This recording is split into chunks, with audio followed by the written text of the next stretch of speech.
Glenn Beck's endorsement of Ted Cruz and his pointed attacks on Donald Trump have been reverberating for days already. But Mr. Trump has had plenty to say about Senator Cruz and his latest endorsement, responding on the very same day that Glenn Beck hit the campaign trail. Glenn Beck, he'd call me, would you be on my show? Would you? And it wasn't that I didn't want to do a show. I'm so busy. I wasn't able to do it. I wouldn't do a show. So he got very hostile. Once he got very hostile, I didn't want to deal with it. His show's failing. He's failing. He's always crying. You know, I like cries a little bit, but not that much. I think crying's fine. But, I mean, I see this guy. He's a sad sack, and he cries. Back with us now, Glenn None of that Beck. is true. Well, the crying part is true, but I called him after months of saying that he was a horrible candidate, and I didn't. Our producer called him once at the end of August, and then at the first week, I think, of September, he said that if I wanted him on, I would have to personally call him, and they wouldn't make an appointment for me. I just had to try to catch him, and I said, I'm not playing that game. So we only offered him one time. We called him twice, only offered him a chance to come on because I thought it was a little unfair to say these things, and all I wanted to ask was, what's your pivot point? You say you were die-hard for abortion, including partial birth abortion, and now you're not. I can understand that. I can understand people. I believe in redemption and changing your mind. I've changed my mind on things. Tell me what your pivot point was. He has a story about that, about someone he knew who had the baby, and it changed his views on abortion. She grew up to be a terrific kid. A little bit. It doesn't. But you're looking for, I mean, obviously he's changed his position on almost everything. Many issues. You're saying that to believe it, you would need to see some sort of life transformation, some sort of... What happened? I mean, look, everybody understands. You know, this is why missionaries don't like to go to rich neighborhoods, because rich people aren't listening. You know, they don't want to, hey, come on in, tell me how I can change my life and start going to church and live in a different lifestyle. My life is sweet. Why would I change it? When people are distressed and they're in trouble, that's when they have true transformations.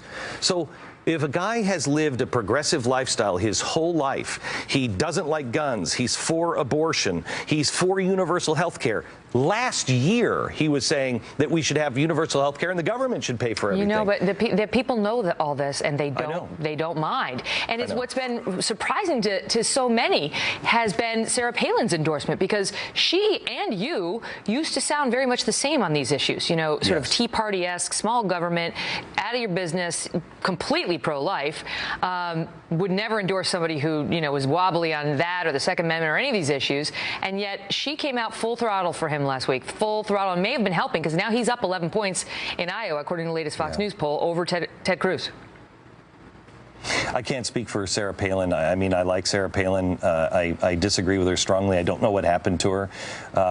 You know, I don't know. I really don't know. I know I haven't changed my position, and it's not personal. It is based on the Constitution, and I'm so vocal about this because I feel the same way I did about the caliphate.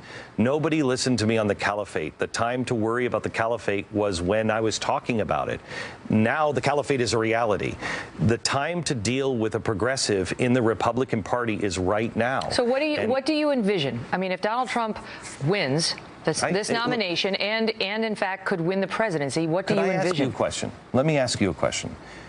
Megyn, have you ever heard anyone talk about his supporters or talk about to say, I could go on Fifth Avenue and shoot people and my supporters are not going to move? Does that bother you as a journalist? That was a new one. Okay. When he said a month ago, you know, who is it that Putin has shot? They say that he shot all these journalists, you know, and I'd never shoot journalists, even though I hate him. What he said to Joe Scarborough was, our country's killed a lot of people too. No, but he actually said from the stage, I'll never kill a journalist. Well, no, I'd never kill a journalist. Now, he says he was joking, and I think he was joking. But do you really think that that's appropriate to joke? I mean, I think this guy is such a narcissist that it spells trouble when you give him this much power. But again, saying these things, I have nothing to gain and everything to lose. This guy blackballs and plays hardball. I get it. I'm a big boy. I can take all of the punches, and look at me. I mean, there's lots of things to make fun of. So I think the crying is kind of sweet. I liked it in John Boehner. I admire it in you. That's fine. I'm the same. But the thing is this isn't about me. It isn't about Donald Trump. It's about our country and the Constitution. I will protect and defend the Constitution of the United States. That's what I've always been for. And this, I believe, is our last opportunity to set things right. When trouble comes, just like in World War II, would you round up Japanese people? I know I wouldn't. But when people are afraid, when they're hungry, or we're at war, they'll violate all kinds of principles. Let's not start with a guy who doesn't know the principles. Glenn, always great to see you. Good to talk to you. Glenn Beck, everybody. Thank you. So.